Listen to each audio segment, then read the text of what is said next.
हरियाणा के सिरसा से लोकसभा सांसद और कांग्रेस की वरिष्ठ नेता कुमारी शैलजा के बीजेपी में जाने की चर्चाएं लगातार तेज हो रही है।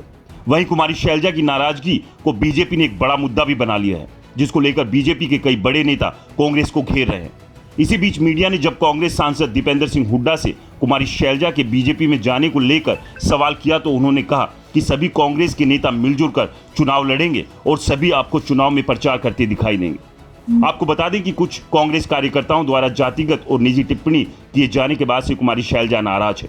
इतना ही नहीं, विधानसभा चुनाव में टिकटों के बंटवारे में उनको नजरअंदाज करने को लेकर भी उनकी नाराजगी लगातार बनी हुई है, जिसके बाद से लगभग एक सप्ताह से उन्होंने पार्टी के कार्यक्रमों और चुनाव प्रचार से दूरी बना ली है।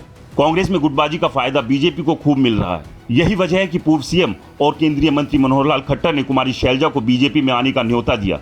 उन्होंने कांग्रेस पर निशाना साधते हुए कहा कि पार्टी ने कुमारी शैलजा का अपमान किया है। हुड्डा और गांधी परिवार को उनका अपमान करने के बाद भी शर्म नहीं आ रही है। दलित समुदाय की तरफ इशारा करते हुए मनोहर लाल खट्टर ने कहा कि अब एक बड़ा वर्ग सोच रहा है क्या करें, हम अपने साथ कई नेताओं को लेकर आए हैं, उन्हें भी साथ लाने को तैयार हैं। तो वहीं कुमारी शैलजा की खामोशी से कांग्रेस में खलबली बढ़ती जा रही है, क्योंकि उनकी चुप्पी का कांग्रेस को बड़ा नुकसान उठाना पड़ सकता है। कुमारी शैलजा हरियाणा में कांग्रेस का एक बड़ा दलित चेहरा है। हरियाणा में 17 सीटें आरक्षित है। इसके अलावा सिरसा और फतेहाबाद सीटों पर कुमारी शैलजा का सीधा प्रभाव है। पहले टिकट वितरण और फिर जातिगत टिप्पणी से कुमारी शैलजा ज्यादा नाराज है।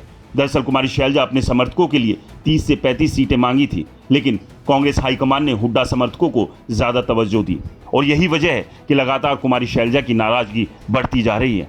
लेकिन अगर ये नाराजगी इसी तरह से बढ़ती रही और कुमारी शैलजा चुनाव प्रचार से इसी तरह से खुद को दूर रखती है, तो आप समझिए इसका सीधे सीधे नुकसान कांग्रेस को उठाना पड़ सकता है। उसी कांग्रेस को जिसे उम्मीद है इस बार की 10 साल के इंतजार के बाद 2024 विधानसभा चुनाव में वो जीत दर्ज कर हरियाणा की सत्ता को पा सकती है। लेकिन अगर अपनों को ही कांग्रेस मनाने में कामयाब नहीं हो पाई, तो आप समझिए कि हरियाणा के वोटर्स का दिल कैसे जीतेगी। वो अलग बात है कि हरियाणा के वोटर्स की नाराजगी बीजेपी से है, लेकिन ये नाराजगी कितनी है और कितने दिन तक रहेगी, ये भी अपने आप में बड़ा सवाल है।